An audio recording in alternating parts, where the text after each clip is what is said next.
ಅರ್ಥವಾಗುತ್ತಿದೆ ಈ ಮನೋಹರದ ಕಪಟ ನಾಟಕದ ಸನ್ನಿವೇಶ. ಇಂದು ನನ್ನ ಕೈವಶವಾಗಬೇಕಾಗಿದ್ದ ನೀನು ಹೋಗಿ ಹೋಗಿ ಆ ಶತದಡ್ಡ ಅನಾಥ ಬೀರನ ಕೈ ಹಿಡಿದು ನಿಂತೆಯಲ್ಲ, ಇದರ ಸೇಡಿನ ಕಿಡಿಯಾಗೆ ಇದರಲ್ಲಿ ಸೆರೆ ಹಿಡಿದಿರುವ ಒಂದೇ ಒಂದು ಭಾವಚಿತ್ರದಿಂದ ನಿಮ್ಮಣ್ಣನ ತಲೆಯನ್ನು ಕೆಡಿಸಿ ನಿನ್ನನ್ನು ಆ ಶಶಿಧರನೊಂದಿಗೆ ಕೈ ಹಿಡಿಸಬೇಕೆನ್ನುವ ಅವನ ಕನಸನ್ನು ನಾಶ ಮಾಡಿ ಮುಂದೊಂದು ದಿನ ನಿನಗೆ ವಿಧವೆಯ ಪಟ್ಟವನ್ನು ಕಟ್ಟೆ ಕೊನೆಗೊಂದು ದಿನವಾದರೂ ನಿನ್ನಂಗ ಸುಖವನ್ನು ನಾನು ಹೀರದಿದ್ದರೆ ನಾನು ಮನೋಹರನೇ ಅಲ್ಲ. లక్ష్మి, మీరు అందంగా ఉన్నారు మరియు మీకు ఏమి కావాలి? మీకు ప్రతిదీ ఉంది, కానీ ఒకటి మాత్రమే లేది. అది నా లాంటి ప్రేమికుడు.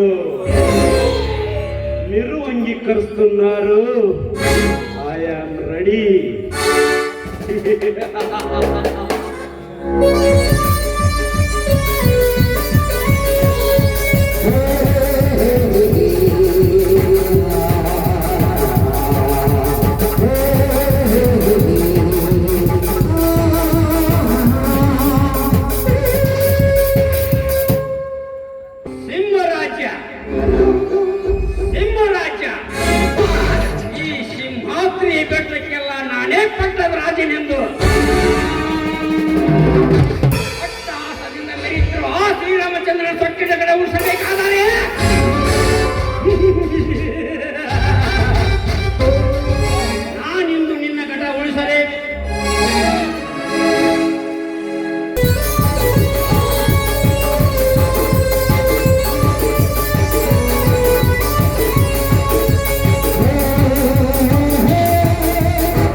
ಕೋಟ್ಯಾಧೀಶರ ದೇಸಾಯಿ ಗೌಡರ ಮಗ, ಹಳ್ಳಿ ಶಾಲ್ ಪಟ್ಟಣ ಸಿಟಿ ರೌಡಿಗಳನ್ನು ನೆಟ್ಟ ಹಾಕಿ ನೆಚ್ಚಿನಿದ್ದ ಪರಾಕ್ರಮಶಾಲಿ.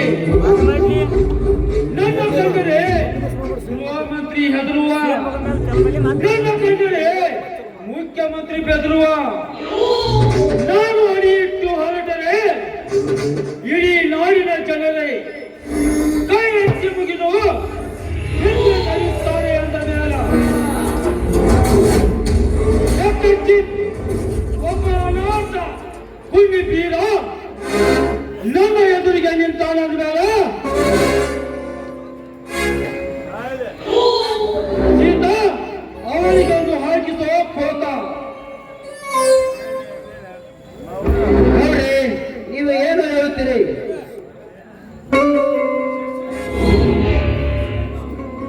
ಶಶಿಯನ್ನು ಕರೀಲಿಕ್ಕೆ ಹೋದ ಕೆಲಸ ಏನಾಯ್ತು? ಈಗಲೇ ಬರುತ್ತೇನೆಂದು ಹೇಳ್ತಾನೆ ಗೌಡ್ರಿ. ಅವ್ರ ಬಂದ ಬಿಟ್ಟು ನೋಡ್ರಿ ಇಲ್ಲೇ. ನಮಸ್ಕಾರ MLA ಅವರಿಗೆ, ನಮ್ಮ ದೊಡ್ಡಣ್ಣ ಬಂದಿದ್ದಾನೆ. ನಮಸ್ಕಾರ ಗೌಡರಿಗೆ. ನಮಸ್ಕಾರ. ಓ ರೈತ ಮುಖಂಡರು, ತಾವು ಇಲ್ಲಿಗೆ ಏನಿಲ್ಲ ಗೌಡ್ರಿ, ಈ ಸಲ ಮಳೆ ಬಳಿ ಚೆನ್ನಾಗಾಗಿ ನಾನು ಬೆಳೆದ ಮಾಲಿಗೆ ಸರಿಯಾಗಿ ರೇಟ್ ಹಾಕಿತ್ತು. ನನ್ನ ತಮ್ಮನಿಗೋಸ್ಕರ ತೆಗೆದುಕೊಂಡ ಹಣವನ್ನು ತಮಗೆ ಕೊಡಲು ಬಂದಿದ್ದೇನೆ. ಓ, ಅಂತೂ ಈ ವರ್ಷ ನೀನು ಕೃಷಿಯಿಂದ ಸಂತೋಷವಾಗಿದ್ದೀಯಾ, ಅಷ್ಟೇ ಸಾಕು. ಅದೇನಿಲ್ಲ ಗೌಡ್ರಿ, ಖುಷಿ ಈ ಜೀವ ಬಹಳ ದೊಡ್ಡದೈತಿ. ಆಳಿನ ಪಗಾರ ಕೂಡ ಹೆಚ್ಚಾಗೈತಿ. ಅದರಲ್ಲಿ ಸ್ವಲ್ಪ ಉಳಿಸಿಕೊಂಡು ನಿಮ್ಮ ಸಾಲ ತೀರಿಸಲು ಬಂದಿದೆ ಗೌಡ್ರಿ. ಸೀತಾ, ಇವರ ಸಾವು ಎಷ್ಟಾಗೈತಿ ನೋಡು. ಹೌದಾ? ಇವ್ರ ಸಾಲ 2,48,000 ಆಗ್ತೈತ್ರಿಯಪ್ಪ. ತೆಗೆದುಕೊಂಡು ಬಿಡಿ ಸೀತಾಪತಿಯವರೇ. ನೋಡಪ್ಪ ತಮ್ಮ, ನಿನ್ನ ಬಾಕಿ ಹಣದ ಎಲ್ಲ ಚುಕ್ತಾ ಮಾಡೀನಿ. ಇನ್ನೊಂದು ಸಾರಿ ನೋಡಿ ಕಣ್ಣು ತ್ಯಾರದ. ಆಯ್ತು ಗೌಡ್ರಿ, ನಾನಿನ್ನು ಬರುತ್ತೇನೆ.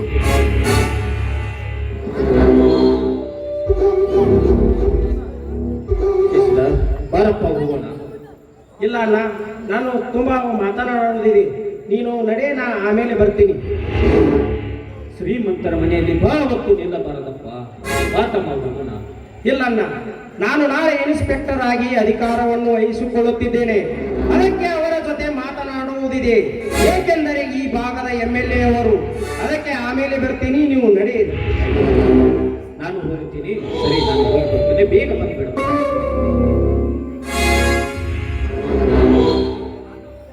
ಶಶಿ, ನನ್ನ ಮುಖ್ಯವಾದ ಕೆಲಸಕ್ಕೆ ನೀವು ಇಬ್ಬರು ಸೇರಿ ಬಂದಿದ್ದೀರಾ ಎಂದು ತಿಳಿದುಕೊಂಡರೆ ಅವರಿಗೆ ಏನು ಹೇಳದೆ ಹಾಗೆ ಕಳಿಸಿಬಿಟ್ಟಿಯಲ್ಲ. ಬರೋದು ಬಂದಾನ ನಮ್ಮ ಭೂಮಿ ವಿಷಯ ಮಾತಾಡ್ತಾನ, ನಿನ್ನ ಲಗ್ನದ ಸಮಾಚಾರ ಕೇಳ್ತಾನಂತ ನಾವು ತಿಳಿದಿದ್ರ. ಈಗೇನಾಯ್ತು ನಿನ್ನ ಕೆಲಸ? ಆಚಾರ ವಿಚಾರ ಮಧ್ಯದೊಳಗ ವಿಚಾರ ಯಾಕೆ ಮಾಡ್ತೀರಿ? ಹಂಗೇನಾರ ಇದ್ರ ಪಟ ಹೇಳ್ಬಿಡಪ್ಪ ತಮ್ಮ.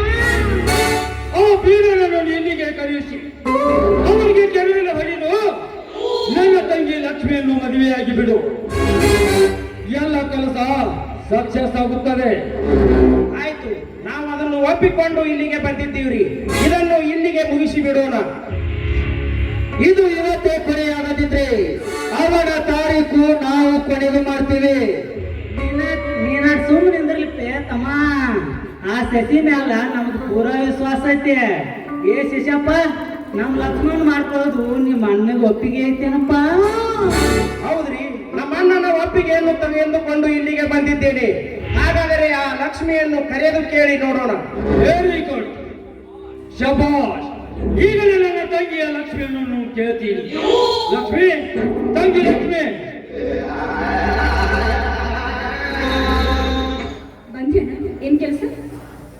ಹಾ ಲಕ್ಷ್ಮಿ, ನಿನ್ನ ಮದುವೆ ಆಗುವ ಗಂಡು ಬಂದಿದ್ದಾನೆ, ನೋಡಿಲಿ. ಅವನ ನೋಡಿ ನಾನು ಏನ್ ಮಾಡ್ಬೇಕಾಗಿದೆ ಅಣ್ಣ ಇವಾಗ? ಮದುವೆ ಆಗಬೇಕಮ್ಮ. ಅವನು ಈಗ IPS ಓದಿ ಇನ್ಸ್ಪೆಕ್ಟರ್ ಆಗುತ್ತಿದ್ದಾನೆ.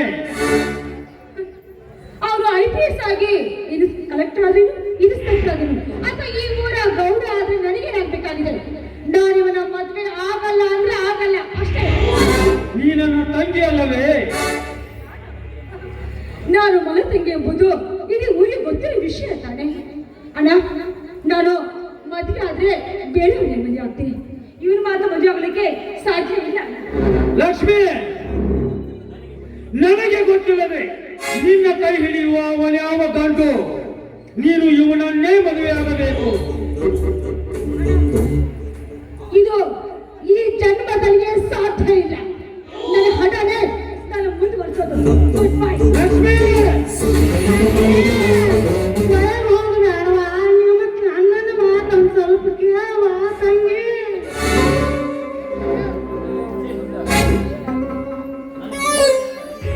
ಛೇ, ನನಗೆ ಗೊತ್ತಿಲ್ಲದೆ ನನ್ನ ತಂಗಿಯ ತಲೆ ಕಡಿಸಿದ ಅವನ್ಯಾವ ತಿರುಗೋಕಿರೋ?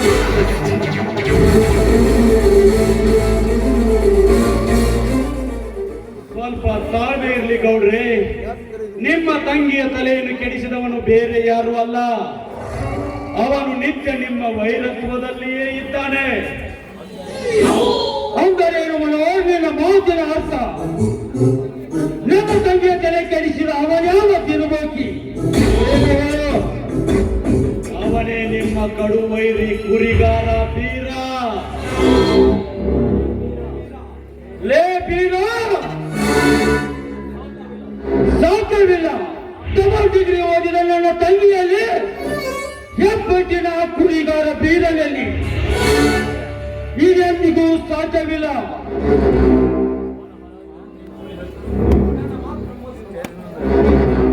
ಮನೋಹರ್, ಇದನ್ನು ನೀನು ಸುಳ್ಳು ಹೇಳ್ತಾ ಇದೀಯಾ?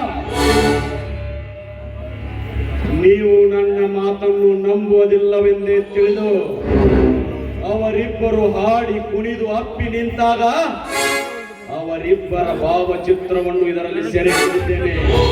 ನೋಡಿಲ್ಲಿ.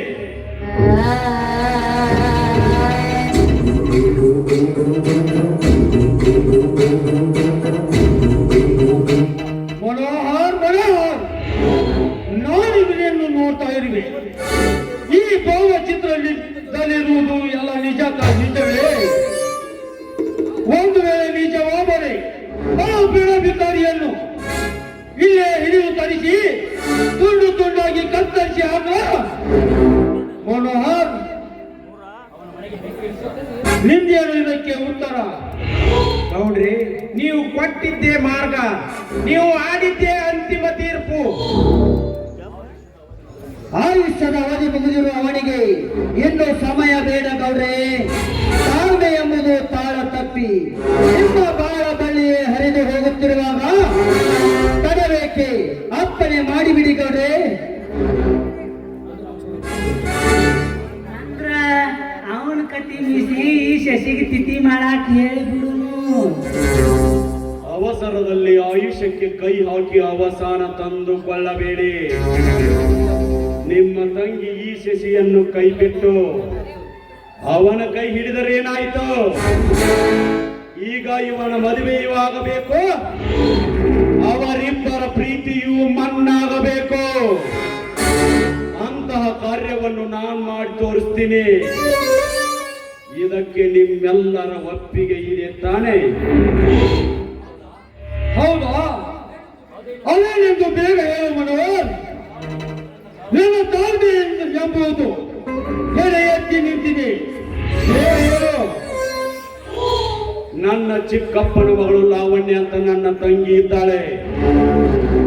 ಅವಳನ್ನು ಈ ಶಶಿಯೊಂದಿಗೆ ಮದುವೆ ಮಾಡಿಬಿಡೋಣ. ನಿನ್ನ ತಂಗಿಯನ್ನು ಇವನಿಗೆ ಕೊಟ್ಟು ಮದುವೆ ಆದರೆ ನನ್ನ ಸೇಡು ಹೇಗೆ ತೀರಬೇಕು? ನಿಮ್ಮ ಸೇಡು ಅಷ್ಟೇ ಅಲ್ಲ, ನಿಮ್ಮ ಆಶೆಗಳೆಲ್ಲವೂ ಈಡೇರುತ್ತವೆ. ಇದೇನು ತಮ್ಮ, ನಿನ್ನ ಗೂಢಾರ್ಥದ ವಿಷಯ ಸ್ವಲ್ಪ ಬಿಡಿಸಿ ಹೇಳ. ನನ್ನ ತಂಗಿ ಇವನ ಕೈ ಹಿಡಿದ ನಂತರ ಇವರು ಹೇಳಿದಂತೆ ಮಾಡುತ್ತಾ ಹೋಗೋಣ. ಮೊದಲು ಗೌಡ್ರು ತಮ್ಮ ಕೆಲಸ ಮುಗಿಸಿಕೊಳ್ಳಲಿ. ಎಲ್ಲವನ್ನು ಇಲ್ಲೇ ಹೇಳೋದಕ್ಕೆ ಆಗೋದಿಲ್ಲ. ಗೌಡ್ರ ಕೆಲಸ ಮಾಡ್ಲಿ, ನಾವು ಇವನು ಮದುವೆ ಮಾಡೋಣ. ಶಶಿ, ಇದಕ್ಕೆ ನೀನು ಏನಂತೀಯ? ಮಾತು ಕೊಟ್ಟಾಗಿದೆ, ಎಲ್ಲ ಕಾರ್ಯ ಮುಂದುವರಿಯಿರಿ. ಬನ್ನಿ, ಹಾಗಾದರೆ ಮುಂದೇನು ಮಾಡಬೇಕು ಅದನ್ನು ನಾನು ಮಾಡಿ ತೋರಿಸ್ತೀನಿ.